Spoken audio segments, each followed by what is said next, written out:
So hello, I'm back again, and we're on slide 28, and we're looking at the income statement. And the income statement gives us the total sales or revenues.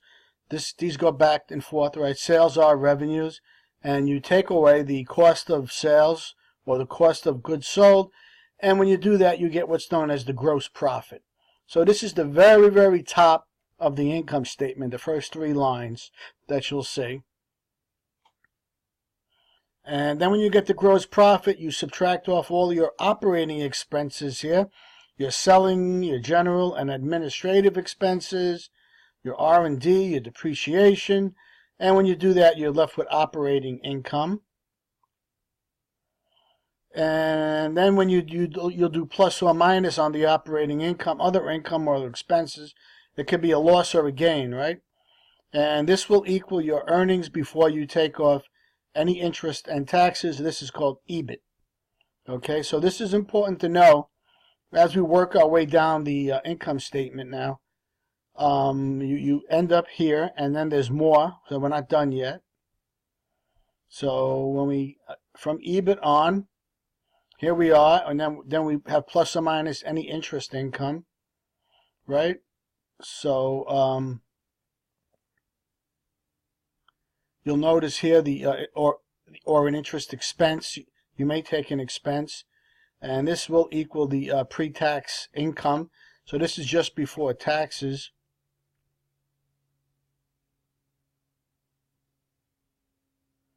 And we subtract off the taxes here, and finally we're left with the very bottom, or the net income.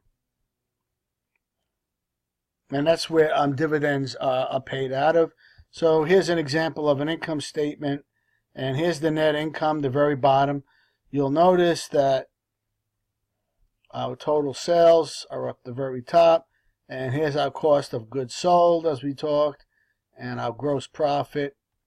And here's the net income, the very bottom. And here we are writing off the interest income. You'll notice if I have 10.4 and I subtract 7.7, which is in parentheses, meaning it's negative, I end up with pre-tax income of 2.7. So if I take my net income and divide it by my number of shares, I'll get the earnings per share, and I will also get the diluted earnings per share. This is an important concept, diluted earnings per share. If you have convertible bonds that could be converted into shares of stock, that will add to the number of shares, and then that will dilute the earnings. Okay, so a lot of times you'll see diluted earnings per share. Make sure you're clear about that and understand that. So here's the earnings per share equation, and they get diluted by stock options and convertible bonds. As I just said, these two items will end up diluting because they'll increase the outstanding shares here. All right, so net income is not cash, right? It doesn't equal the amount of cash the firm has earned.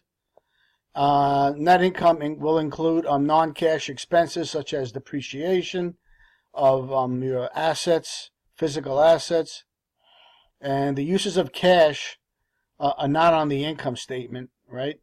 You will see them on the balance sheet and the statement of cash flows. So So this is an important item. Cash is not included on the income statement.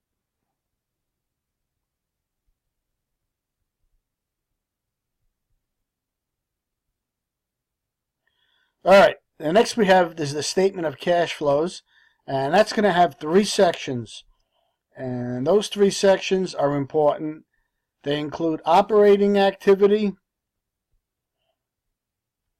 investment activity, cash raised from those, and financing activity. So these three items, and this is a good multiple choice question, right? These three items will make up the statement of cash flows.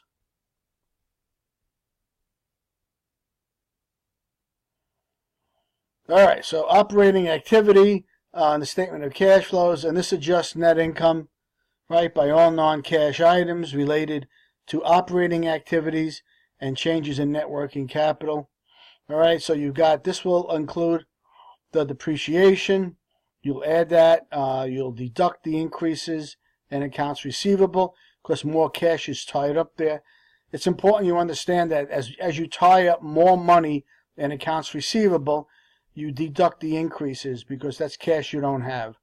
Accounts payable, you add the increases because you're holding off on paying the bills and you have cash available. So if I don't pay my LIPA bill or my mortgage or my maintenance on my condo, I'll have this cash laying around. So basically, by not paying them, right, I add to the increase in cash. And if I buy more inventory here, I deduct the increases. I need cash to buy inventory, right? All right, so investment activity is capital expenditures, and if you're buying or selling marketable securities, and basically how are you investing money, where's it going, and financing activity, are you borrowing more debt, right, or are you paying off dividends? And if you're taking dividends, the retained earnings account is going to be equal to your net income minus the dividends. So you use the your financing, you may be paying back some dividends to the shareholders, and a dividend, like a special dividend. Okay, so or you may just have different types of debt. Okay, so like on bonds.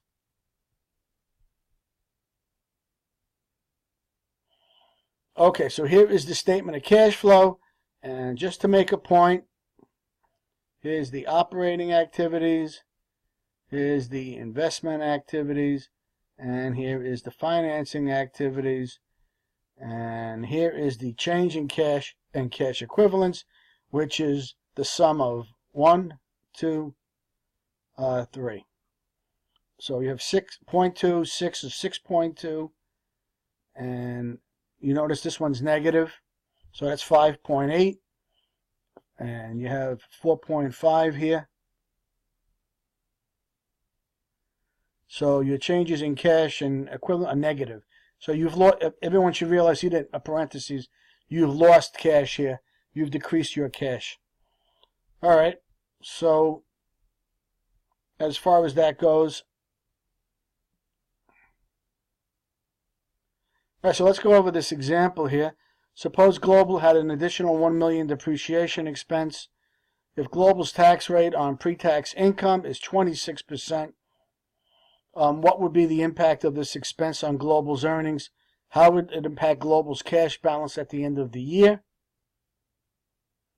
So depreciation is an operating expense.